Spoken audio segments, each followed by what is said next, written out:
Hello and a very warm welcome to all the viewers of Crypto TV from Bitcoin Miami 2022 conference. We have a very special guest. He's Mr. Jack Tindall from Binance US. Jack, welcome on Crypto TV. Good to meet you. So, Jack, you are the head of brand and communications for Binance.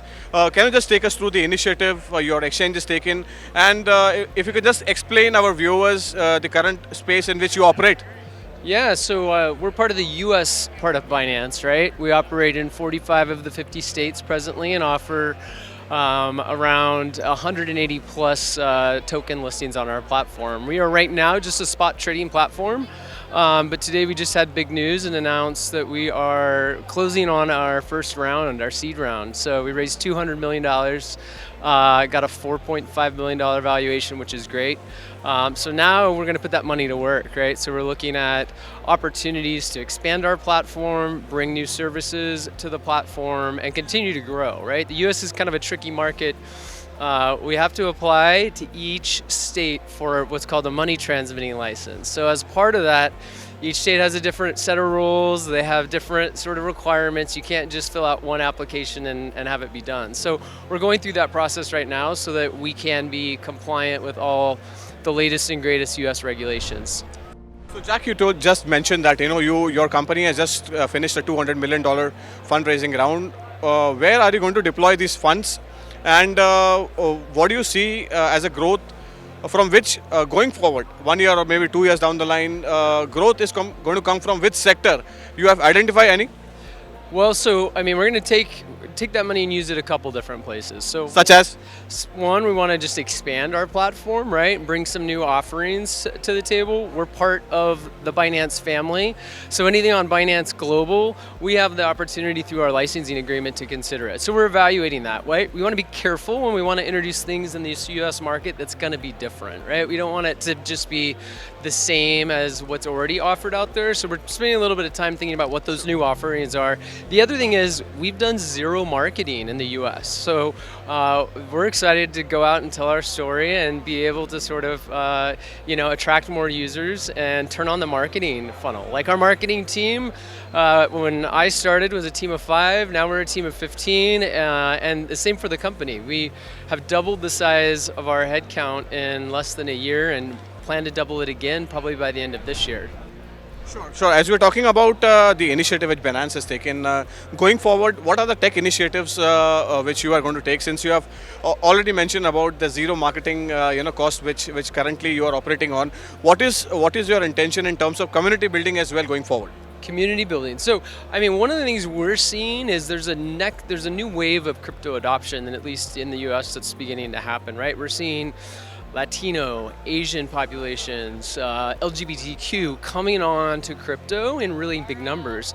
And we think this is interesting, but we want to be careful, right? We see a lot of our competitors just throwing crypto at people without any education, right? So we want to spend some time educating and communicating with these audiences, so when they actually do put their hard-earned money in crypto, it actually is worth something, or they understand the volatility that comes with the ups and downs of it. So, education, consumer education, is going to be a huge pillar of a lot of our outreach. Fantastic. As you're talking about a broader audience that are getting associated with Binance, so regulation, as you have already mentioned in your opening remarks, that has played a very vital role as far as Binance is concerned.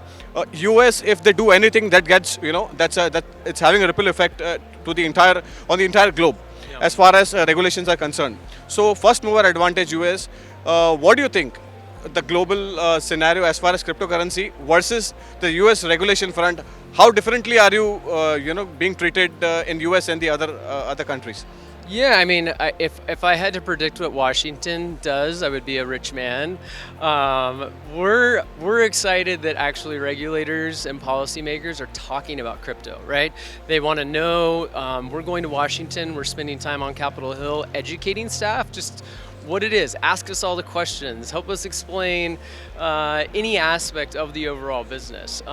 We're open to any new regulations. I think it's just the government's catching up to this very fast-moving industry, which is crypto, that moves at such a rapid pace. So much changes. I think it'll be interesting. That's why we exist in terms of Binance US, is because we're trying to be fully compliant with all the state and federal regulations. Sure. As far as India is concerned, do you have any take on what's going on in India and your intention in the Indian markets? I don't. So again, like I'm part of the U.S. division. The global team, right, is Sure. in more than 150 different markets, and India is a big market. I'm sure there's a very large team just thinking about India. So maybe 6 months down the line, or maybe 1 year down the line, where do you see your current top line and where the growth is going to come from? Say maybe 1 year down the line. Yeah, so I mean, like I mentioned, we expect to get all 50 licenses by the end of this year. Turning on states like New York and Texas will be huge user drives for us, in addition to our marketing push, right? I mentioned women, sort of people of color. These are like new segments that are really getting into crypto, and I think that's going to be exciting for us to market in ways that we haven't been marketing to date. Sure. You spoke about women's. How much percentage of your trading volume is happening because of women's, and from where this number is coming? If you can just explain this for our viewers. Yeah, so I mean, the stats that we're seeing is that women are still very skeptical of crypto, which it leads to this whole education piece. We feel there's an opportunity to go out, provide education, and be able to be empowered to do it. You know, I talked to my sister, who's a new mom. She has 2 kids, and all the moms get together and they're talking about, you know, Apes coin and Bitcoin and Ethereum and like all of the things. So I think there's, as more people are, trust that is getting built up. yeah, they're really starting to actually like talk about it. So I think that's what's interesting. We have a new wave of crypto adoption that's about to happen, Lovely. and it's going to be, you know, different groups than like the high tech crypto adoption that got us to this point. Well, Jack, there is one question which I wanted to ask you is, do you accept your salary in crypto? I don't. Like a Bitcoin or Ethereum? I don't yet. That's something actually our HR team is working to implement across our Seriously? whole company. Yeah, so Alright. coming soon. Are Yeah. you looking forward for this? Yeah, I mean, I'd definitely put some in it, right? What they say, at least 5% of your portfolio should be invested in crypto in one way or another. So I would consider it.